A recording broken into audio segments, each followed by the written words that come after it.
The wisdom of ripening. Thank you for joining us again today. Subscribing and leaving a like are the kindest support you can give. His hand touched my lower back, warm, brief, and my heartbeat slipped downward. On the giant screen he said my name, low and even. It was supposed to be a golf lesson. Yet I remember his palm more than the path of the club. Good evening. I'm Susan Lee, 61, an American woman in Seattle. I retired last year after 22 seasons as a public librarian. My husband died 3 years ago. I live alone near Green Lake and start most days with tea and radio. That afternoon my friend Mira knocked and said we had to get out. Move the body first, she said, and the heart will follow. We walked to the community center under the grocery, where a screen golf room glowed in basement light. The ball kept dribbling. The door in the next bay clicked.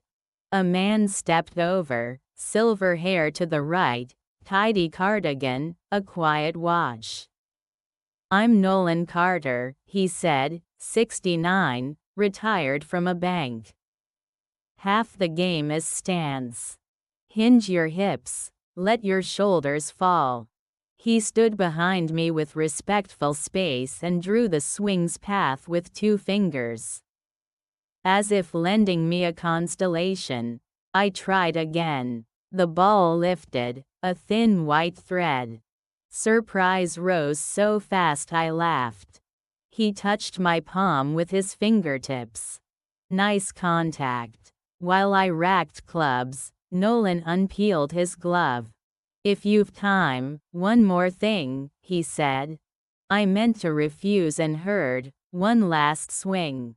The shot was clean, and we shared the small smile people wear when a door opens. Do you live alone? He asked. I nodded. He'd been divorced a long while. Had I eaten? There was a charcoal grill in the alley, he said. We went. Steel hissed, fat spat, and the work of turning meat steadied us. We swapped ledgers, the hush of retirement. The long evening, the sill where time stands to watch. Later we walked. When the light changed he stepped first. By impulse I touched his sleeve. In that inch of contact, my old cupboard of names rattled. We didn't choose a cafe. The neon of a weathered motel slowed us. Lace curtains. A sign bleeding into itself. I smiled. Aren't we rushing? He said, not tonight. I just don't want to hide this. Something in me unknotted. My hand found the door handle. Warm, worn smooth. Escape or bomb? A stranger filling an absence, or me speaking my name again? No answer came, only his breathing. I turned. Let's let tonight end quietly, I said. He nodded. We'll walk at your pace. We sat on the bench and let the door stay a door. In the glass we were only shoulders. He set his jacket over me. We loaned each other scenes, his winter with an empty table and the click of a kettle. My last spring with my husband. The white bouquet, the cup left on a shelf. The city dimmed. A cab came. On the ride home I knew this. We stopped at a threshold. But stopping wasn't retreat, it was a breath between doors. Somewhere inside, a stuck key turned, and a quiet part of me opened. The next day I arrived early, the glass door throwing back a calmer face. Waiting warmed me in a way makeup never could. Nolan stepped in, and hello felt newly minted. A breeze hum floated from the bays. He showed one swing, then stood behind me with space, and spoke about shoulders and wrists. I missed twice, then found the ball. The screen drew a white arc, and we nodded like people who had agreed to share a slower pace. We walked to the charcoal place. The owner smiled as if he had expected us. Between the hiss of fat and the click of tongs, we set out small stories like plates. I spoke about evenings folded into radio and sleep. He said he sorted papers in an old drawer and lost time in a stack. One drink lifted color to my cheeks. He asked if we could stay a little longer. We had promised not to rush, yet tonight we could open one careful door. The neon of an old motel blurred in thin mist. Inside, a small room breathed with low light. He hung his jacket on a chair. I unwound my scarf. We kept our eyes and our manners. He took my hand and asked if I felt safe. I said yes. The door inside me that had been stuck for years eased open. We did not hurry. Fabric gave way like a breeze learning the curve of a curtain. His palm moved with the patience of a reader who will not fold a page. When our breaths met, he said my name, low, and I felt it travel to a quiet drum. Youth was not our tempo.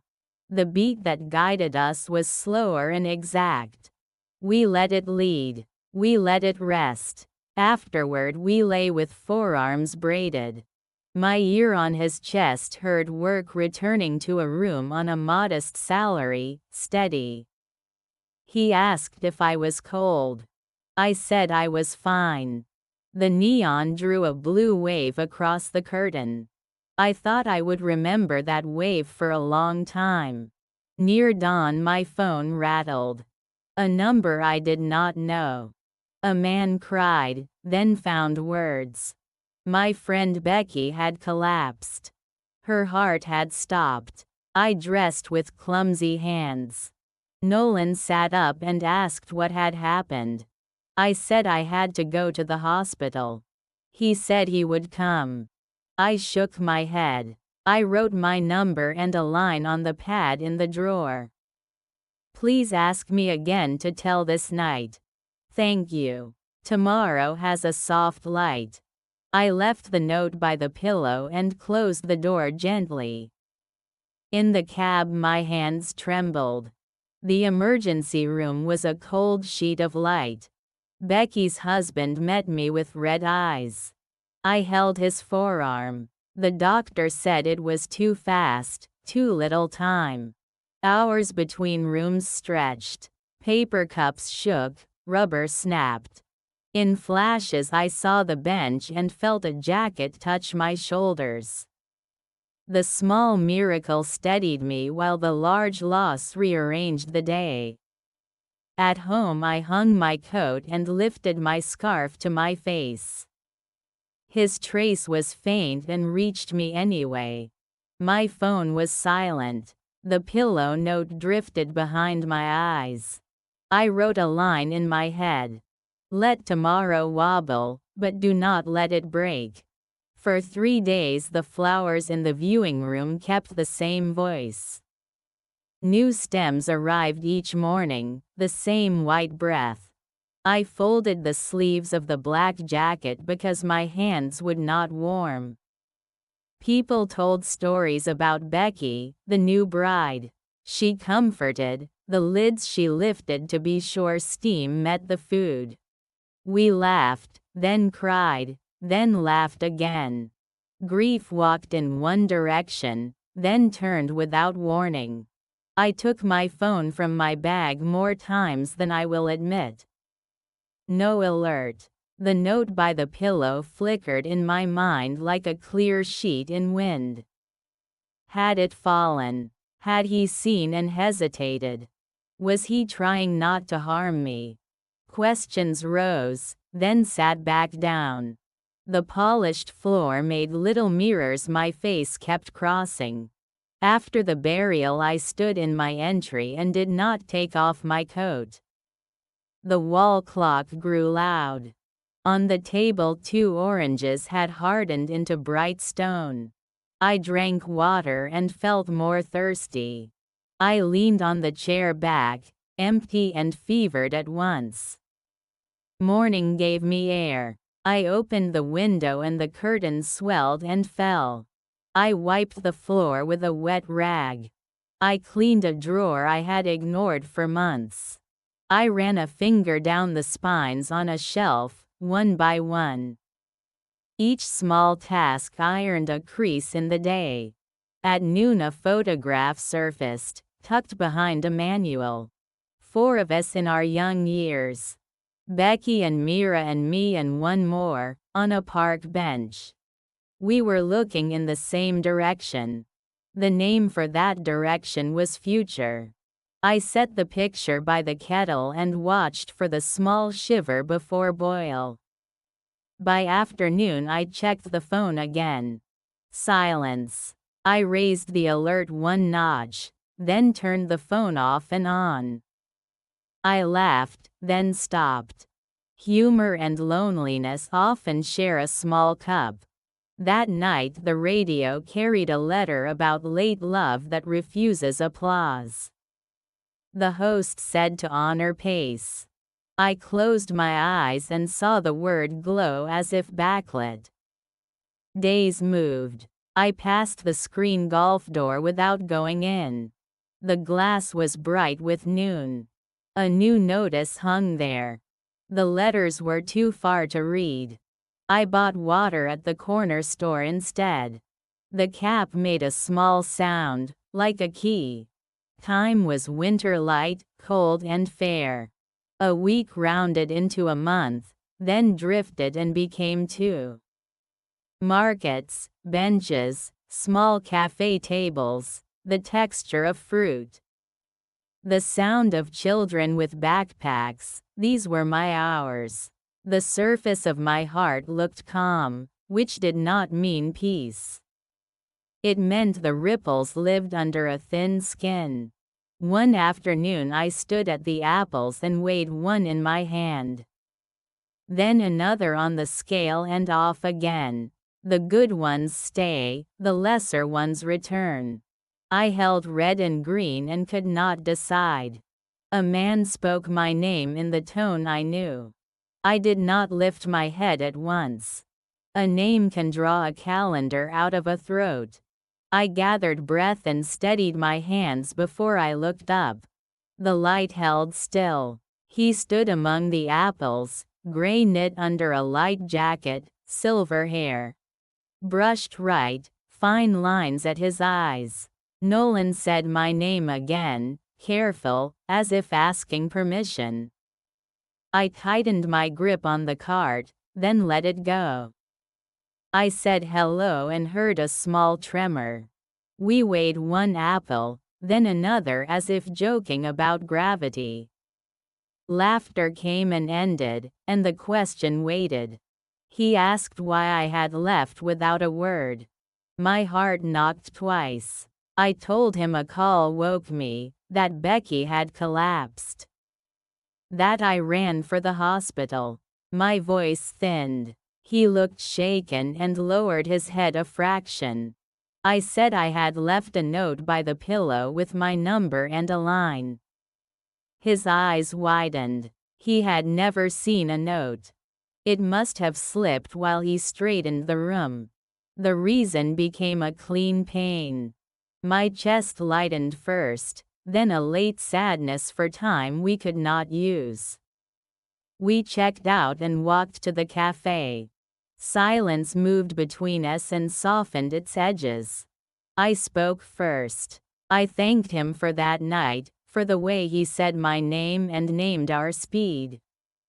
He traced the rim, and said he had thought of me every day.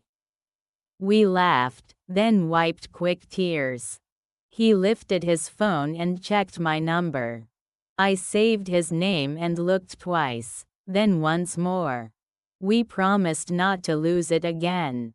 An old song drifted from the speaker, a chorus so plain it turned into a charm. Our shoulders lowered. He asked if we might go to the screen room tomorrow at the same hour. The place we first met. I nodded. In setting time and place, my breath found its count. Before we left, he took a small paper bundle from his bag, a pair of gloves. He had noticed the blister on my hand and chose a thin set. I slid them on. The soft fit steadied the tiny tremor.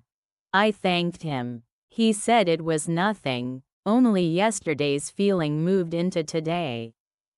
We stood by the door and bowed our heads the way people do.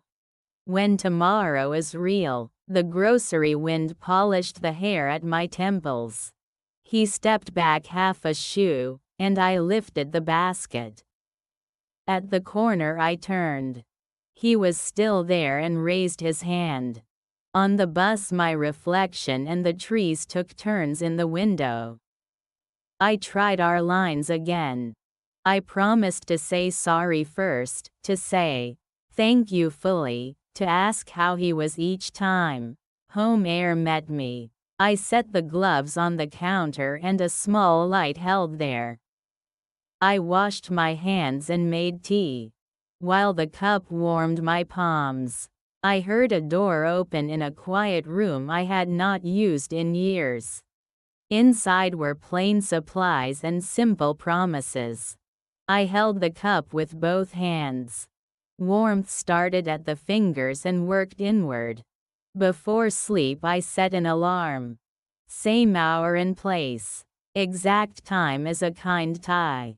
I pictured our stance, the screen glow, breath shared without rush. May that image sharpen the day. I woke once, slept again, and when light found the sill I heard birds and felt ready. Not pulled forward, not dragged back. The fit of a pace can be a home. I arrived a little early.